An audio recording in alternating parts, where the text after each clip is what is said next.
জালিয়াতি কাণ্ডের অন্যতম মাথা চাঁদপাড়া থেকে গ্রেপ্তার হলো বেহারা ট্রাভেল এজেন্সি মালিক মনোজ গুপ্ত। আগেই সংস্থার কর্মী অসংখ্য আছে। কসবাতে যে পাসপোর্ট অফিস, সেই অফিসে যদি আপনি যান দেখতে পাবেন কিভাবে বাংলাদেশি মুসলমানরা তারা কিভাবে সমস্ত জাল করছে, এবং এর এপিসেন্টার হচ্ছে তৃণমূলের পঞ্চায়েত পৌরসভা। তারা রেসিডেন্সিয়াল সার্টিফিকেট দিচ্ছে বলেই পাসপোর্টগুলো তৈরি হচ্ছে। পুলিশ ভেরিফিকেশন দিচ্ছে টাকা নিয়ে। অতএব এর জন্য দায়ী Mamata Banerjee.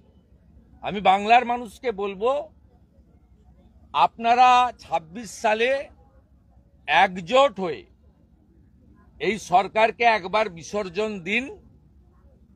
Bleaching, phenyl, carbolic acid আরো কিছু লাগলে সবকিছু স্প্রে করে আমরা যেমন পার্থেনিয়ামকে নির্মূল করেছি, বিষাক্ত গাছ, এদেরকে কি করে সাফ করতে হয়, এই জঙ্গিবাদ, মৌলবাদ, বাংলাদেশের রোহিঙ্গা মুসলমান, false Aadhaar card, false EPIC card, false passport, একদম পরিষ্কার করে দেবো।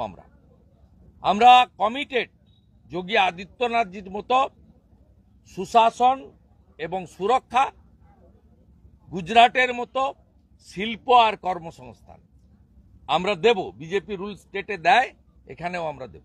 দাদা, বাংলাদেশ থেকেও বাড়ছে মানব পাচার। নদিয়ার সিন্ডিকেট গড়ে জাল নথির সাহায্যে তৈরি হচ্ছে ভারতীয় পরিচয়পত্র।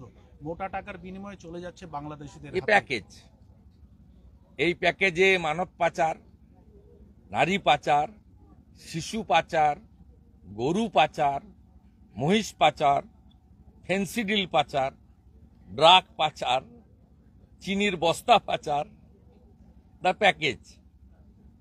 এই প্যাকেজে সব আছে, এবং এই প্যাকেজের কারবারটা চালাচ্ছে 9টা বর্ডার ডিস্ট্রিক্টে শাহজাহানের মতো তৃণমূলের নেতারা। জাল পাসপোর্টে পরে সমস্ত বর্ডারগুলো এদের কন্ট্রোলে। বর্ডারে হিন্দুরা নেই।